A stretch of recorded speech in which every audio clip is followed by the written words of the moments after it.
Boardroom Bound, episode 178, How Technology and Demographic Changes Are Impacting the Future of Board Strategy, with Rocky Scopoliti.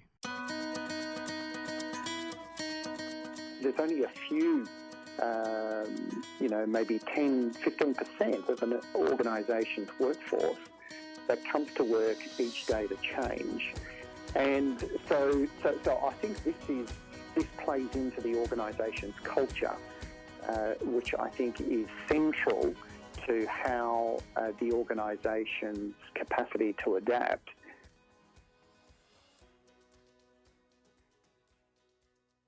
Hello and welcome to this episode of Boardroom Bound. My name is Alexander Lowry, and this is the podcast dedicated to intentional leadership in the boardroom. My goal is to give new and aspiring directors the tips, tactics, and strategies necessary to transform your confidence and build a successful career as a board director. Quick reminder, you can get all of today's show notes at podcast.gordon.edu. And in today's show, we're speaking with Rocky Scopoliti.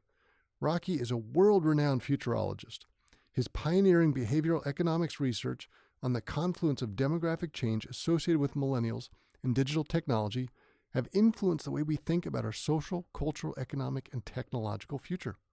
He delivers over 150 board and leadership team presentations, including to Fortune 100 companies each year who want his advice on strategy, technology, and demographic change.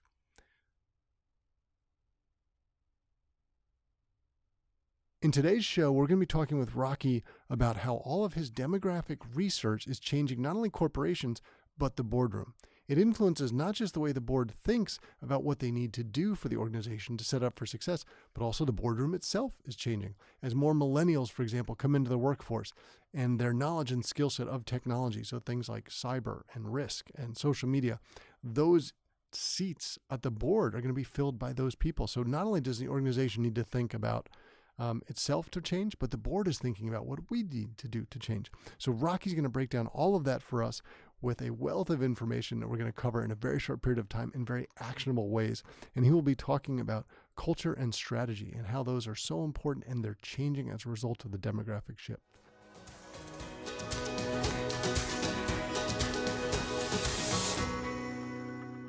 Before we jump into today's show, I'd like to share a message from our sponsor about board director education and certification. Want to join your first board or looking for additional board seat opportunities? In either scenario, be sure to be disciplined in your approach through the Becoming an Exceptional Board Director Candidate Education and Certification course. Get both the Modern Board Director Candidate Packaging and Modern Board Operations Knowledge integrated with one program. Remember, the key to landing additional or your first board seat is in your packaging. Make the effort to do it right. Program graduates also receive their globally recognized International Board Director Competency Designation upon course completion, available in one-on-one, group, or on-demand registration options. You can learn more at bit.ly, that's bit.ly/IBDC-D. So bit.ly/IBDC-D. And now, let's jump into the show.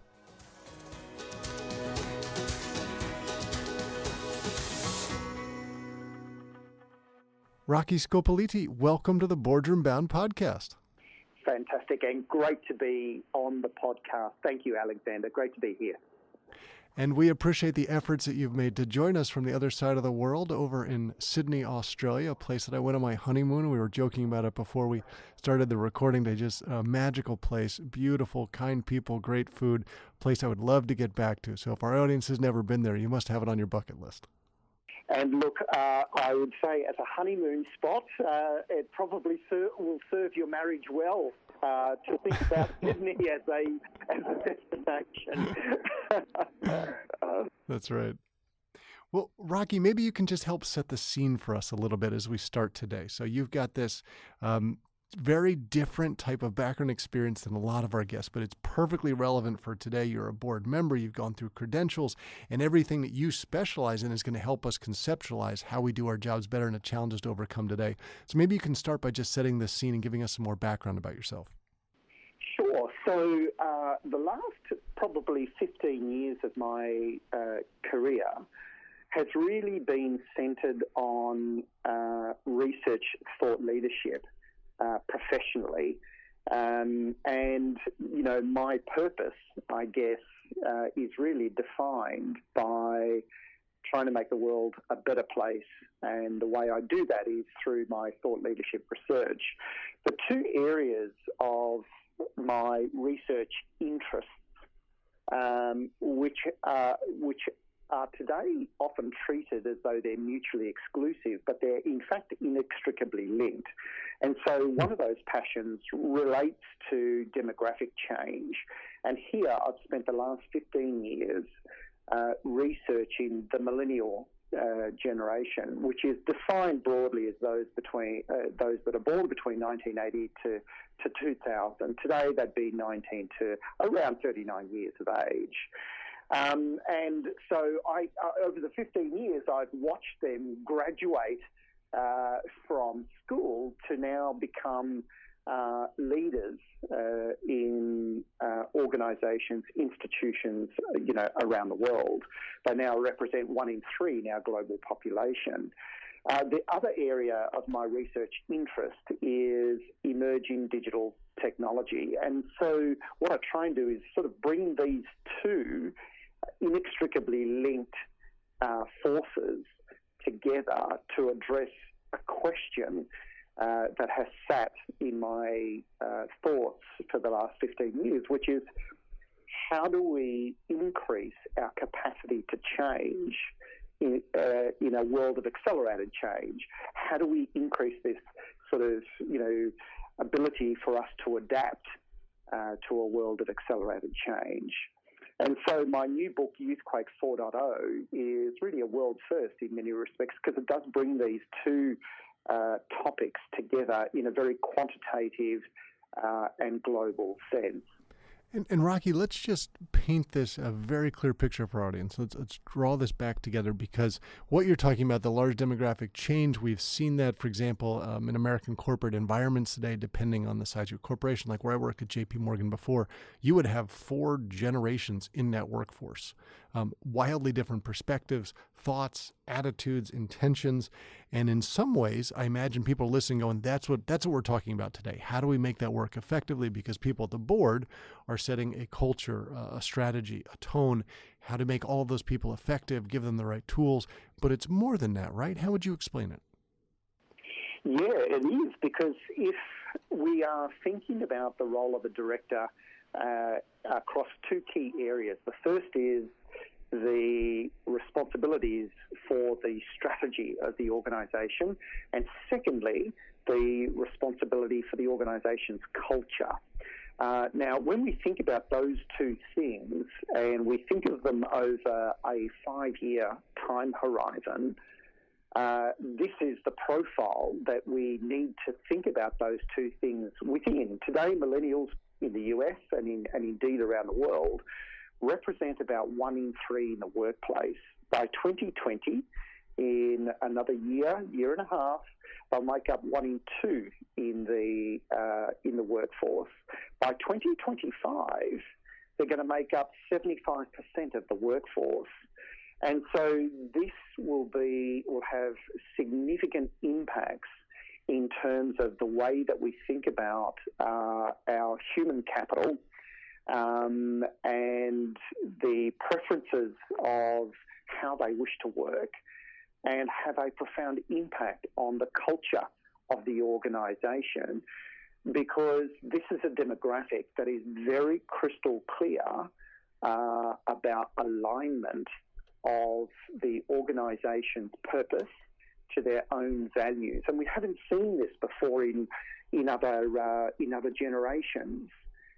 This is a demographic, for example, that will look at an organisation's diversity policies online and make a career decision whether that organisation fits with their values or not. And they can do that simply by looking at their annual report, looking at the composition of diversity of directors on that board, or diversity of directors in the leadership team, and say this is an organisation that either is or is not aligned with my values around diversity. And so I think, culture and strategy, Alexander, are 2 fundamental areas where boards really need to have a think about how their human capital is going to impact the way their organisations run and operate in the future. It's interesting you say all this, Rocky, because literally just before we were doing the recording today, I was over in my office and a just graduating student from here at Gordon College, university in your parlance, was in my office. He's founding a company. He's asked me to be on the board of advisors for his firm, Forge founder. And he was literally talking about his own philosophy, his approach, his values, and how he wants the company to match, which, because he's the founder, he can do. And that is clear of all the millennials, just as you've described. But when I take this to a higher level, I think about the board, we're not just talking about pushing it down to the rest of the organization. The boardroom is going to change. Like your great statistic that 1 in 2 people next year will be a millennial in the work environment. And those people are moving up the ranks. They will be in the board. But it also isn't 20 years away till they're on the board. In certain industries, especially in tech, you're seeing a lot of the younger people who are aware of, IT and security risk or social media beginning to get board seats now on prominent companies, which means boards are not just talking about the rest of the organization. They're even thinking about how they work as an organization with the different demographics. Is that right? Absolutely. And I think we can sort of bring this back to a very common issue that boards worldwide have really been addressing over the last few years and are still addressing, and that is the requirement for them in their skills mix to have technology expertise amongst the skill sets of boards. Now, I present to around 150 boards and leadership teams a year on matters to do with technology or demographic change or strategy. And this would have to be the number one area that you really see boards struggling with. And that's largely because, the older demographics did not grow up digitally. But this is one of the beauties and one of the advantages of having younger demographics as part of the diversity mix of the skills on the board, is that they did grow up that way. It's in their DNA. It's as natural to them as the air that they breathe. And so I think, in the past, when you look at the composition of skill sets on the board, you might have had a very strong functional set of skills, such as accounting, law, strategy. But technology now is absolutely paramount. The other area that I would say that I'm now even more so observing is the area of cyber and information security, which is tightly coupled in with technology as well. We're now starting to see a significant lack of skills around cyber and information security in the skill set of boards. And I had one of my guests before, Desores Forrest, who was describing one of his boards, and I won't name which, where it was taking them about a year to get all of the board members up to the tech and cyber skill level they needed to make the decisions that they were required to change the business as it moved forward, because some people were just not comfortable with it. And I think that's speaking to what you're talking about, is boards are recognizing we need more of this diversity. I'll call it diversity of thought. And that comes from gender, it comes from socioeconomic background, international perspective, age, all of these different things, and you need all of that combined. Absolutely. And so what we can now start seeing being put in place by a lot of boards is we can start seeing advisory boards emerging. So today I sit on the advisory boards for a variety of different companies, and the purpose here is to supplement the board around skills for technology and inclusive of cyber and information security. So this is giving the board access to a skill set that doesn't have the fiduciary obligations that a director ordinarily would have, which gives them a level of access to independent thinking that, again, is not obligated in a fiduciary sense in matters to do with technology. And I think that's a clever model for that, for a lot of boards to use, particularly where there might be constraints around director rotations, around the number of seats on the board. And so I think, Alexander, having these sort of these advisory boards is a really important way for organisations to enhance those areas that they might feel are lacking today. And Rocky, I think that makes a lot of sense, but also something that you and I were talking about before the recording started was the pace of change is accelerated, would be an understatement today, in terms of how strategies implemented, the timeline to turn around, the implications for risk. And I imagine having those advisory boards to call upon allows boards to make quicker decisions as well. Would you agree? Oh, absolutely. So let me give you some reference areas to think about here. If we think about this again from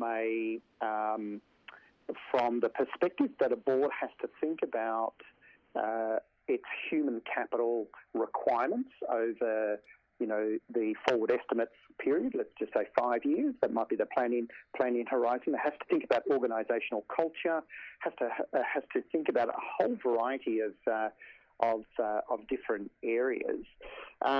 And then when you see the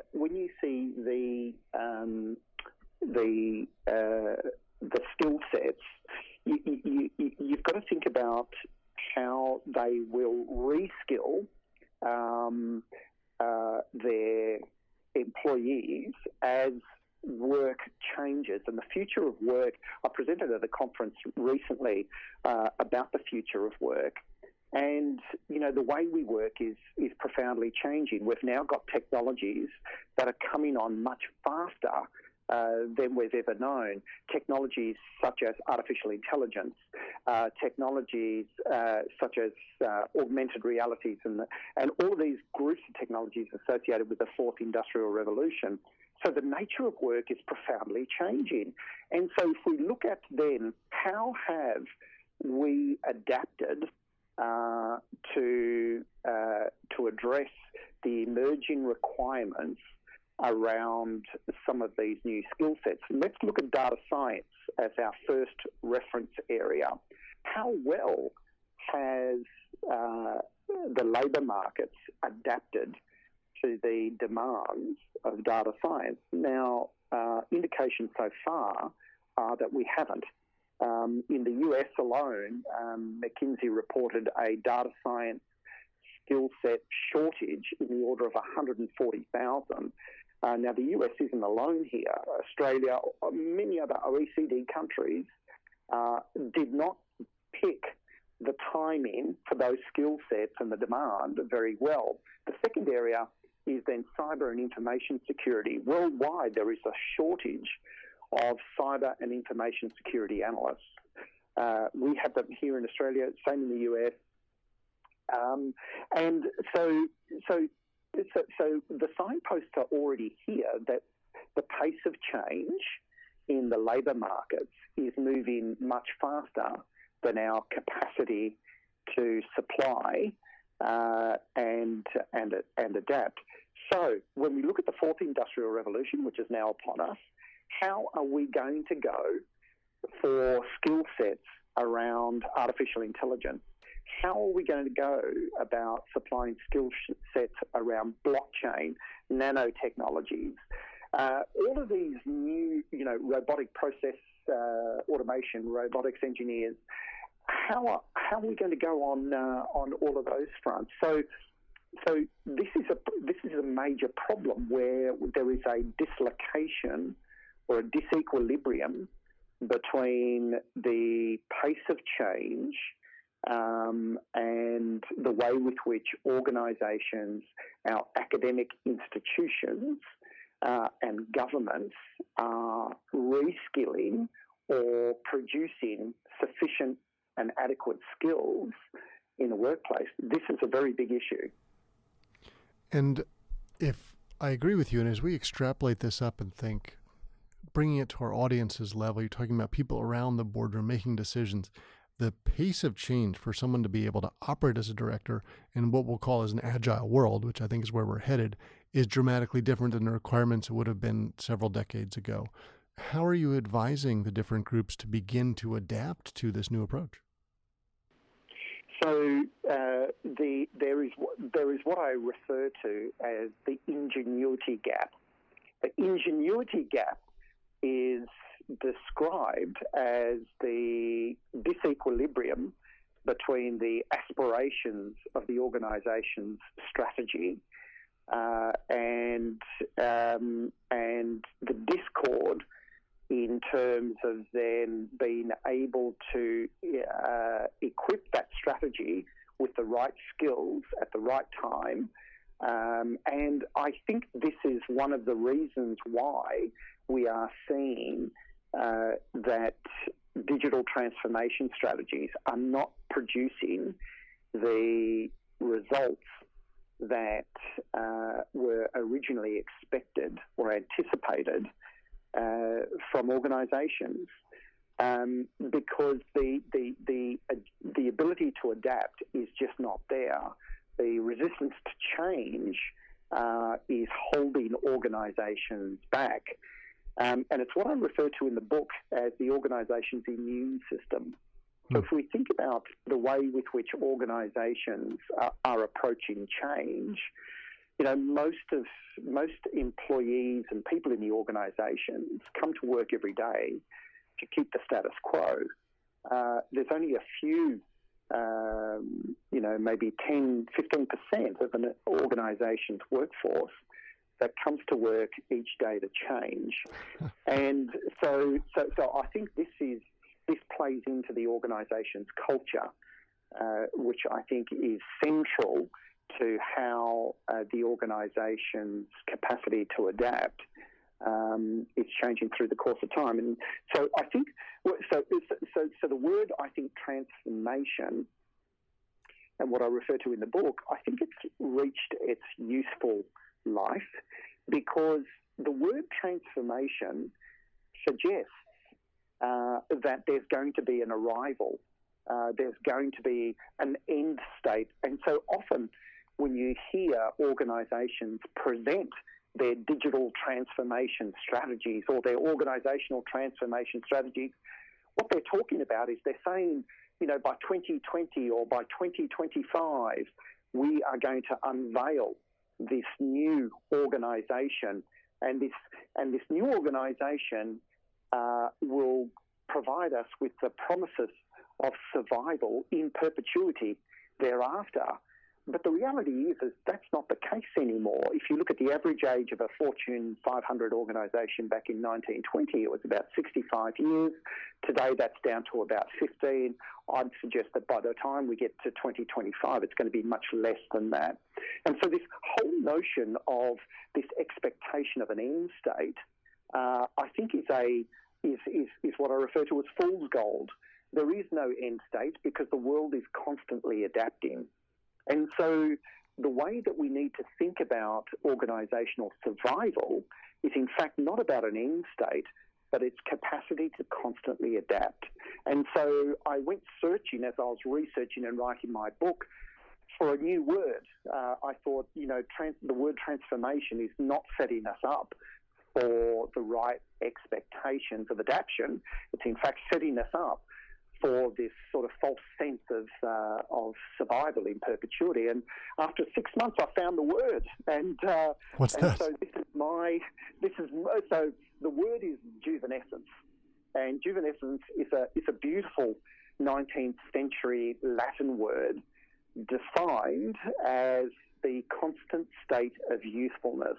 And juvenescence is a word that I talk about in the book as that can be used as a leadership principle of how you think about your own leadership, whether you are a director, whether you are an executive director. But it's also setting the culture for the organisation to survive by constantly adapting. And this is not a new theory, because it's in fact Darwinian theory, the theory of survival. And survival is all about the capacity of a biological system to constantly adapt.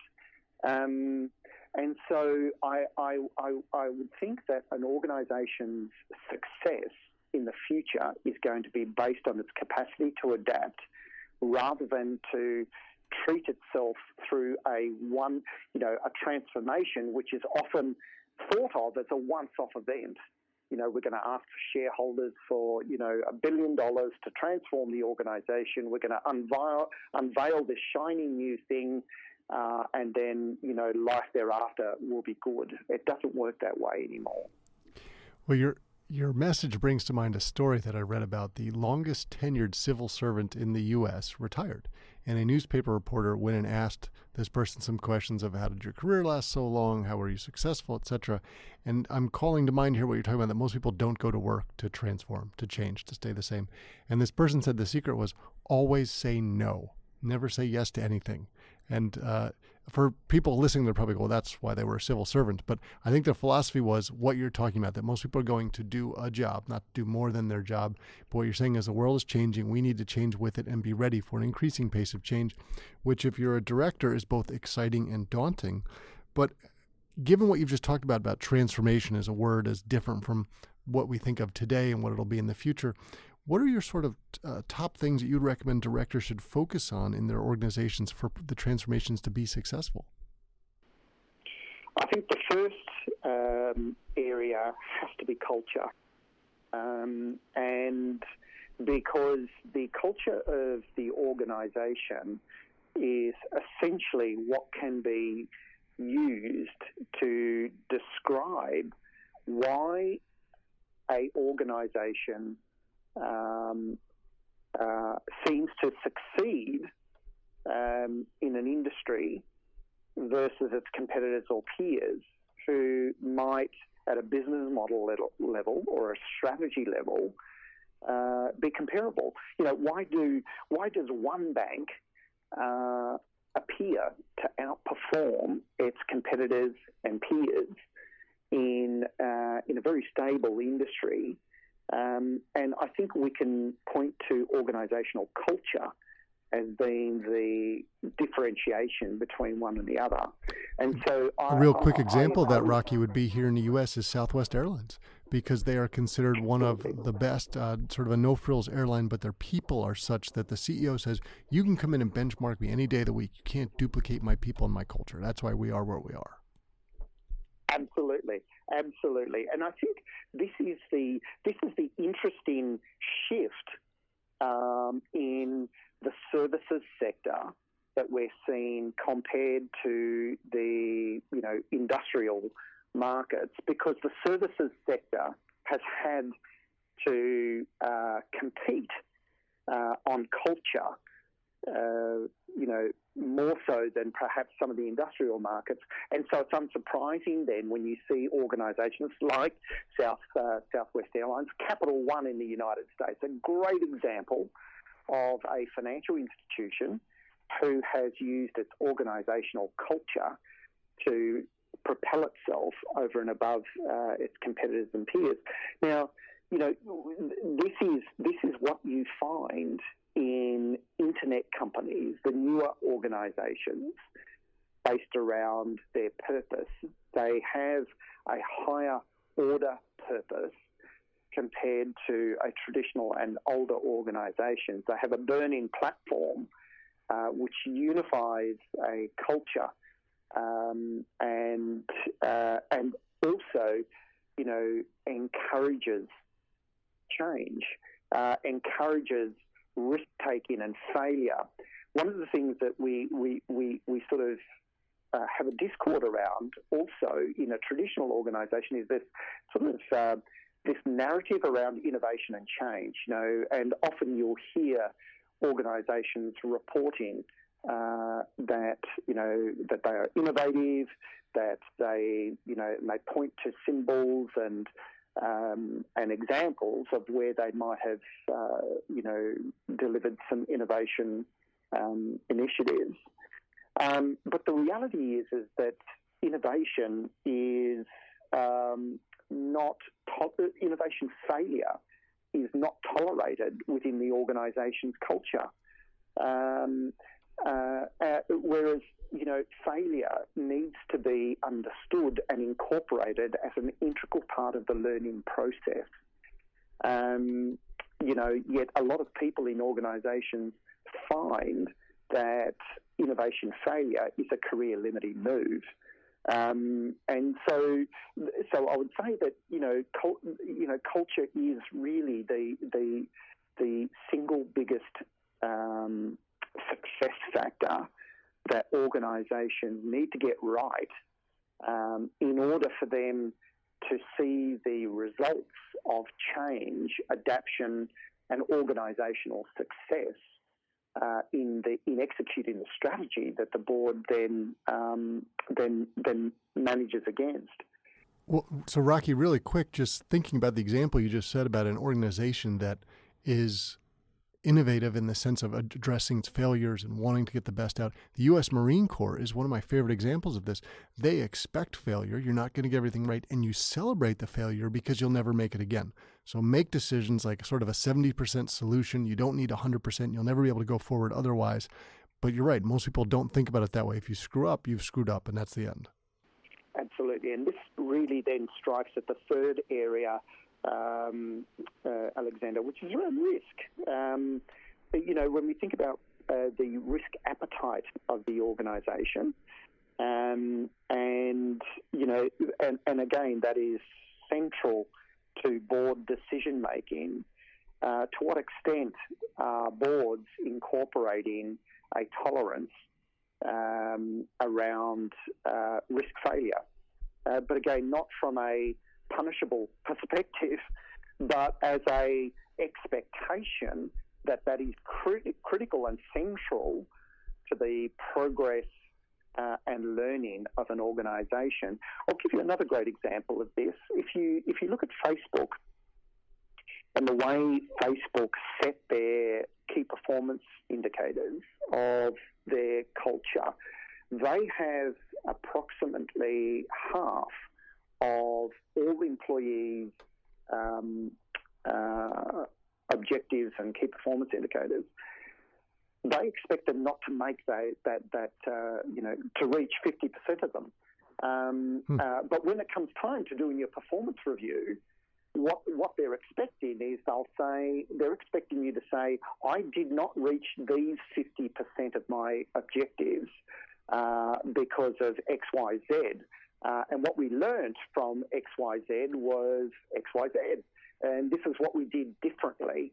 Now, if you did meet all of your objectives, well, then they say, you kept the organisation sane. You didn't change anything. And so this is where I think, mechanisms for how we recognise, reward and remunerate our staff perhaps need to change, because I think today the structures that we have had are creating homogeneity in the culture, keep things the same.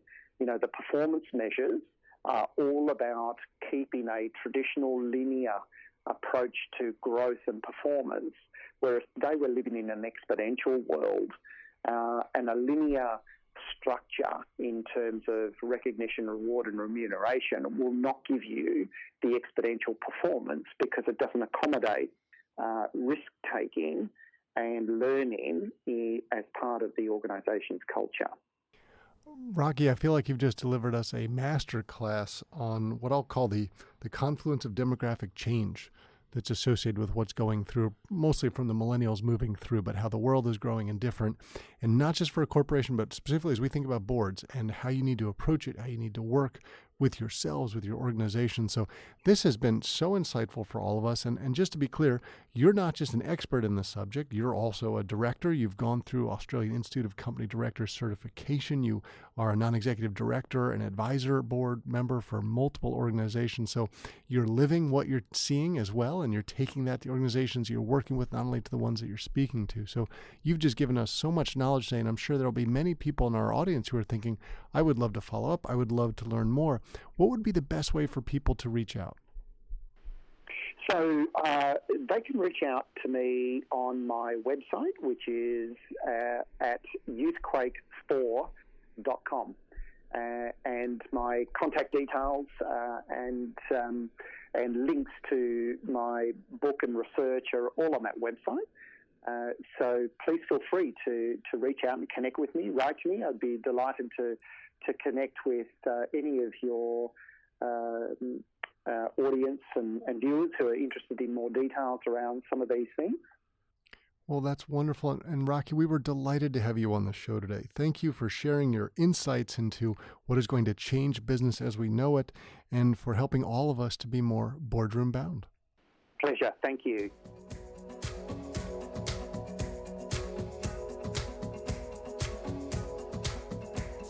That's it for this episode of Boardroom Bound.